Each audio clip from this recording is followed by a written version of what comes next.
Actually, totoo po yun. Actually, nagkakagate talaga ng confidence. Kasi before, nasa school ako, as in, hindi ako sumasayaw, hindi ako kumakanta, as in lahat, wala. Pag may play sa school, hindi ako kasama. Ako yung audio. Ako nagpa-play ng music, o ako yung nag-ano ng effects, yung fog, yung smoke. Kasi siguro dati, iniisip ko sila tao, pag sumasayaw ka, oy, ano kayo maisip ng ibang tao sa akin? Bakit mo iniisip yun? Doon kayo iniisip, bakit mo iniisip yun? Ikaw naman nag-i-enjoy eh, hindi naman sila. So, ako mahilig ako sa music. So, nung natuto ako sumayaw, parang, okay pala to ah. And sumasayaw ako, parang, noong una, syempre, bago pa lang, sumahiyain pa ako.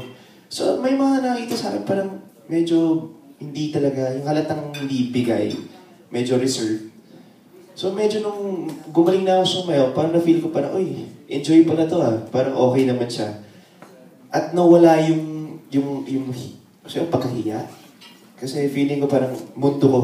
Pag may music, may beat, nag-enjoy na ako. Yun ang inisip ko. Basta mag-enjoy ako, okay ako. So, doon nawala siguro yung hiya at lahat. And that defined me more as a person. Kasi para dati wala akong ginagawa. Pag may music, ayoko sumayaw. Pero ngayon pag may music, sige, sayo tayo. Let's go. Di ba? Masaya. So it brought me out of my shell. So yung pagsasayaw. And that's one thing also that yung ibang tao dapat gawin din pag may music ka. Di ba? Kung masaya ka, not really dancing, pero kung anong gusto mo, kung nag-i-enjoy ka, it's more of dapat masaya ka. Huwag kang minsan mag-isip kung anong isip ng ibang tao. Yung hindi ka magaling sumayaw, okay lang. Ikaw nag-i-enjoy, sila hindi. Ganun lang yan, di ba? So, yun lang. Tsaka,